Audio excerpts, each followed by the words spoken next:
जय श्री राम। ओम वक्रतुंड महाकाय सूर्यकोटि समप्रभ निर्विघ्नं कुरु मे देव सर्वकार्येषु सर्वदा। राम कीन्ह चाहि सोई होई, करे अन्यथा अस नहीं कोई। प्रभु श्री राम मारीच का वध कर दिए हैं और लक्ष्मण जी माता जानकी की सुरक्षा के लिए लक्ष्मण रेखा खींचकर प्रभु श्री राम के पास चले जाते हैं। सोना स्थान देखकर, सोनी कुटिया देखकर रावण कुटिया के नजदीक, कुटिया के समीप आ जाता है और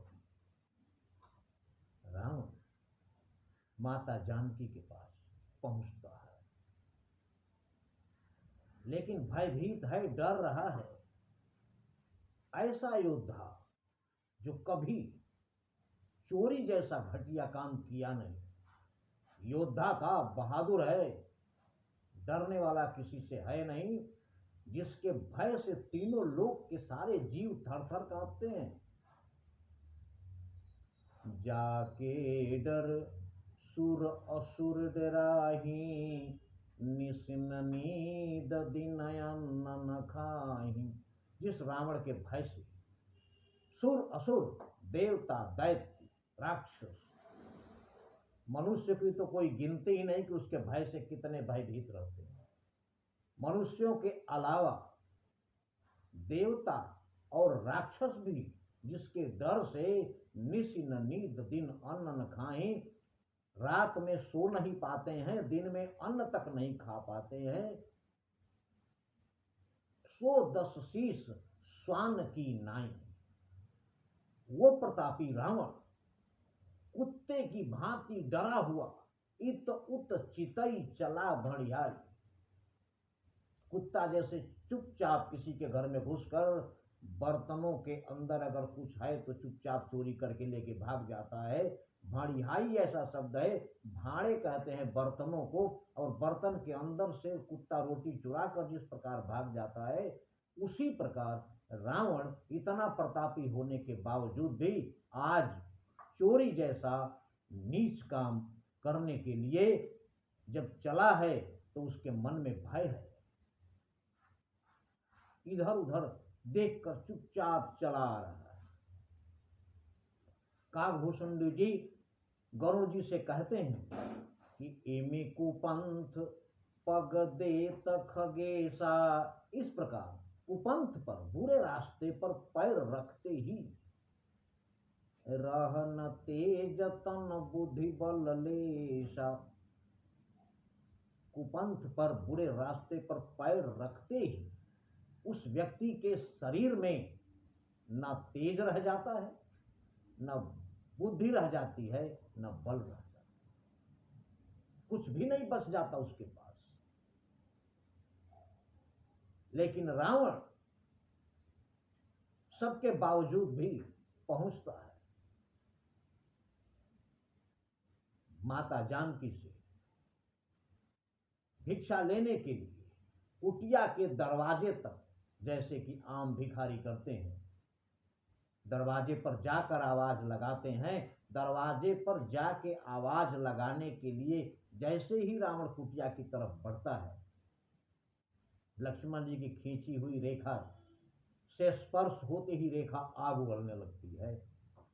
रावण समझ जाता है कि सुरक्षा रेखा है, इसको पार करना संभव नहीं है, इसलिए बाहर खड़ा होकर ही आवाज देता है और माता जानकी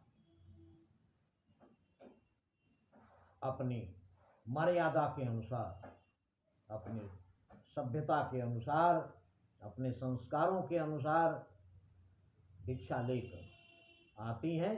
लेकिन लक्ष्मण जी की बात याद है कि रेखा से बाहर नहीं जाना है। रावण सीता जी को कहता है कि उस रेखा से बाहर आकर मुझे भिक्षा दीजिए। माता जानकी जब बाहर नहीं आती हैं तो तो रावण जो है अपने तर्कों द्वारा नाना विधि करी कथा सुहाई, अनेकों प्रकार की कथाएं सुनाकर राजनीति भय प्रीति दिखाई, राजनीति की बातें, डर की बातें, प्रेम की बातें, बहुत सारी बातें समझा बुझा कर रावण ने सीता जी को बाध्य कर दिया, जिससे सीता जी रेखा के बाहर आ गई। बाहर आ सीता जी कहती, कह सीता सुनु जति गोसाई, बोले हु बचन दुष्ट की नाई। माता जानकी कह रही हैं कि हे जति गोसाई, हे साधु बाबा, सन्यासी बाबा, आप दुष्टों की तरह बोल रहे हैं, आपकी बात दुष्टों जैसी लग रही है। इतना सुनते ही तब रावण निज रूप दिखावा, इसके बाद रावण ने अपना भयंकर रूप प्रकट किया। भई सभय जब नाम सुनावा, और सीता जी और भयभीत हो गई जब उसने बोला कि मैं लंकेश्वर दशानन रावण हूं। ये नाम सुनते ही माता जानकी भयभीत हुई, लेकिन भय उनके चेहरे पर नहीं दिख रहा है।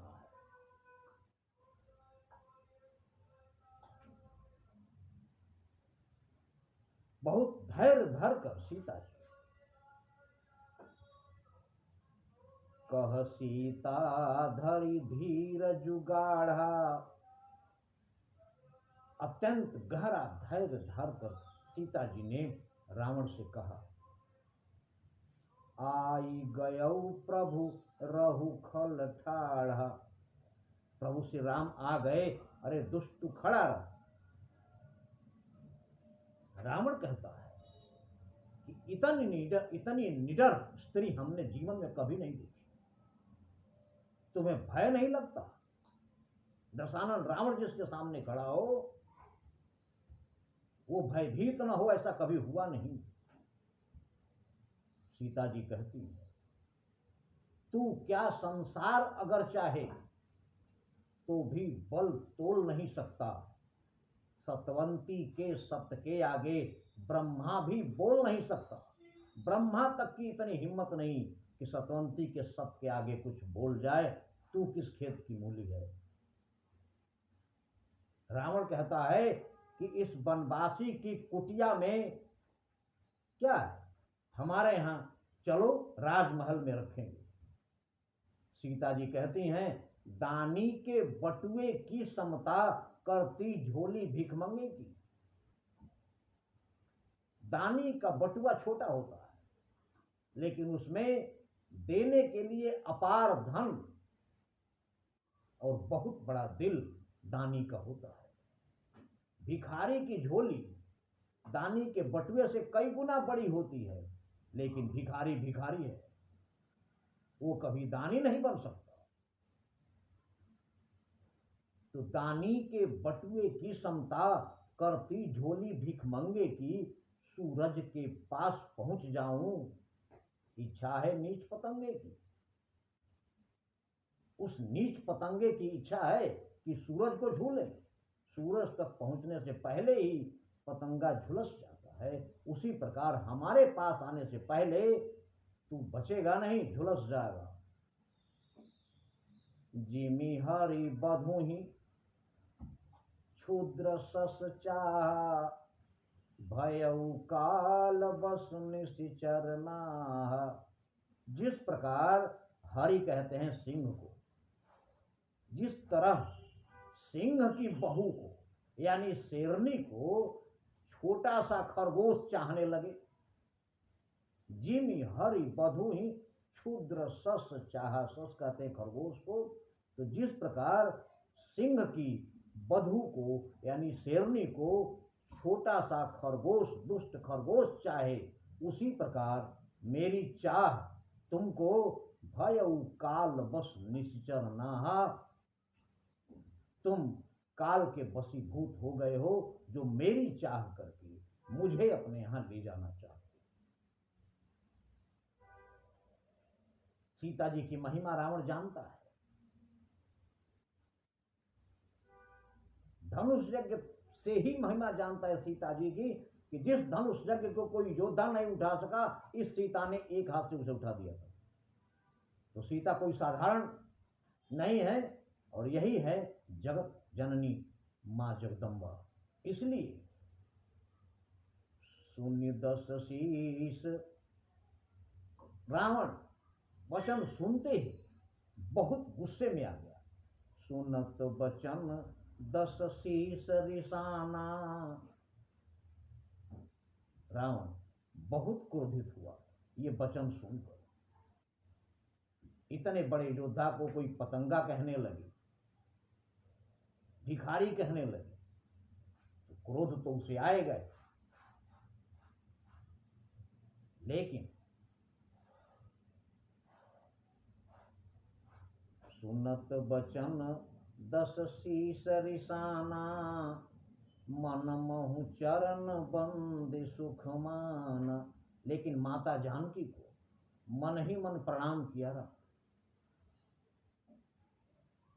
और अत्यंत मन ही मन प्रसन्न हुआ कि एक बहाना है माता सीता का हरण करना अपने उद्धार के लिए, अन्यथा ऐसा नीच काम मैं कभी करता नहीं। लेकिन इनका हरण किए बिना मेरा उद्धार नहीं होगा, इसलिए मजबूरी है।